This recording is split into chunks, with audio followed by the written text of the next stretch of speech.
Before I get started, I've received this product in exchange for my honest review. And so that's what I'm going to give you today is my honest review. Hello, everyone. Back with another product review. And boy, have I got a good one today. Today, I'm not just reviewing one microphone or one product. I'm actually reviewing an entire podcasting kit. It's a brand new kit that just became available in December of 2020 at bnhphoto.com. It's the Polsen MC Pod podcasting kit. It includes the microphone, the broadcast arm, headphones, and a USB interface. I'm going to go over all of these products in this kit today so you can have an idea. Should you decide to buy this kit, you can have an idea of what would come in the kit. Let's take a look at what comes in the kit. First off, let's talk about the microphone. And I'll go ahead and tell you this. All of the audio that you're listening to for this review is being recorded using the Polsen MC Pod podcasting microphone. My signal chain is going XLR from the microphone into the Behringer Xenix 302 USB interface, which is going into a laptop and being recorded straight into a laptop. I will do a separate test of the Polsen USB XLR to USB interface, and I'll indicate during the review when that will happen. But for the most part, when I'm talking about the products, all the other products, I'm just using the Behringer Xenix 302. I don't have any equalization applied to this signal. So this is how the microphone sounds. Let's talk about some things about this microphone. This is not your typical, karaoke microphone that has been adapted for podcasting or anything like that. This microphone is designed specifically for broadcasting voiceover and podcasting. It is meant to be mounted on a stand and not handheld. It is a dynamic microphone. It's got a very wide frequency response. It goes from 20 hertz to 20 kilohertz. It also has a sensitivity of negative 57 decibels. It has a cardioid polar pattern as well. This microphone is not very susceptible to plosives. I am currently using a pop shield, which I'll talk about in a minute. I'm going to remove the pop shield while I'm recording, so give me a second. Okay, this is the microphone without the pop shield. So you can say, please bring pizza pronto. It's not extremely sensitive to plosives, although I found in my testing that I guess it's just with my particular voice. I have a voice that's very susceptible to plosives and to sibilants. And so I go ahead on all the mics that I use, I go ahead and put a pop shield on there. One of the great things about this microphone is that you can get any standard ball mount pop shield that you're going to put on, the SM58s or any kind of handheld dynamic mic that has the ball grill on the top.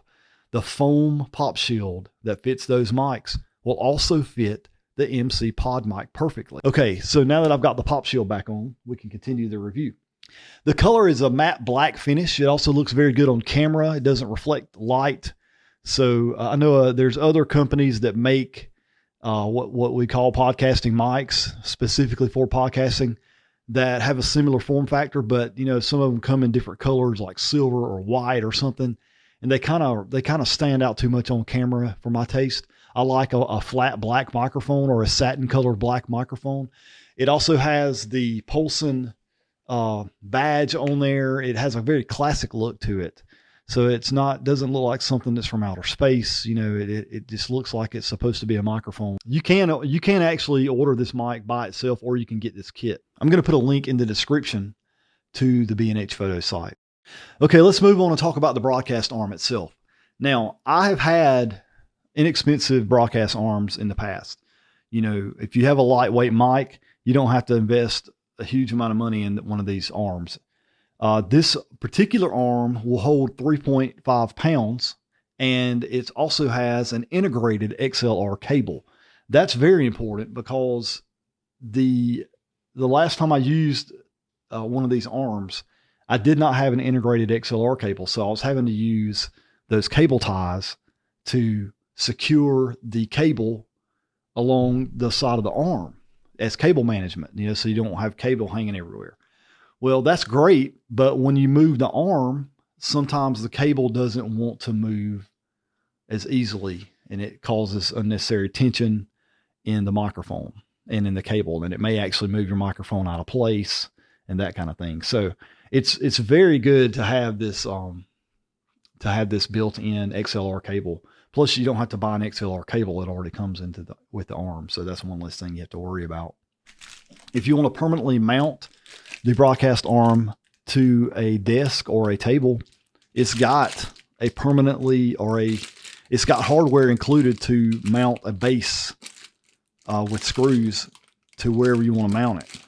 And then you can just have that permanent fixture. I'm using the portable clamp that comes with it, so that if I wanted to move it, I could unscrew the clamp and take it somewhere else. It's been mounted for a couple of weeks here, and it's not moving at all. So it seems to be doing its job pretty good.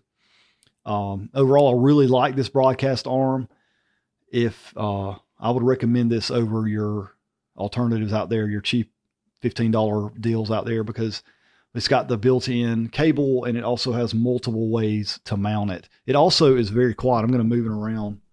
I'm actually flexing the arm right now while I'm talking on the microphone. So you hear very little noise. You don't hear any squeaking or anything like that in the springs. So the kit also comes with some closed back monitors. Okay, these are really good headphones. I can wear these headphones for a long duration and I don't have any discomfort when I wear them. They're very adjustable, very flexible. They've got lots of padding on the top where it touches your head and on the ears. They also turn at a 90-degree angle. So if you want to do the whole DJ thing where you're holding the earphone up to your ear, but not actually have it over your head, you can do that with these. They come with a 3.5 millimeter plug. So they'll plug into anything that takes a 3.5 millimeter headphone jack. It also has a 3.5 millimeter to 1/4 inch headphone jack as well, if you're going into a full size mixer or something that requires that headphone plug. So you're good on that if you want to plug these headphones in. This kit also comes with the XLR to USB 48, which is a USB XLR adapter that has 48 volts for phantom power. You don't need phantom power for a dynamic microphone, but you can also run that adapter without phantom power. When you plug it in, if it's red, that means phantom power is turned off. And if it's blue, that means phantom power is turned on. And the device is pretty ingenious. You just plug it in line to the microphone. You just plug it into the back of the microphone, and then you'll see a USB port on the back. You can also plug your headphones in as well. There's a gain control for your microphone, and there's also headphone control on the device as well as a switch for phantom power. So let's listen to a sample of how the XLR to USB 48 adapter works. Okay, this is a test of the Polsen USB XLR adapter, 48 volt. I've got it plugged into the USB port of a MacBook computer, laptop. The light on the rear of the device where it plugs in, and I'll have some footage of that here shortly, actually glows red when you do not have phantom power engaged. So I've got the gain level at 50%, and I'm also monitoring through the headphone jack. Now, I'm not experiencing real-time monitoring while I'm talking, so I'm not able to hear my voice in the headphones when I play back or as I talk in real time. This has been a test of the Polsen XLR to USB 48, which is a USB to XLR adapter. Currently, this is listing at B&H Photo for $149.96. I think this is an excellent value if you're wanting to start a podcast, or if you already have a podcast and you want to have an additional setup in another location or for multiple podcasters. I like this setup a lot because you can get everything you need in one, fell swoop. You can just buy it in one kit, and to get the microphone and to get this studio mounting arm to mount the microphone, the headphones right there, and the USB. I noticed there was some hiss in the USB interface. It could just be my particular copy of the interface, But, even if there is some hiss in there, you can take that out with post-production. Hey, if you like this review, go ahead and give it a thumbs up. Also, feel free to subscribe to the channel. Keeps me motivated. I'll do some more of these reviews as I can. But this has been an honest review of the Polsen, the MC Pod podcasting kit with mic, broadcast arm, headphones, and USB interface. Hey, thanks for watching this review. Hope you guys have a good 2021.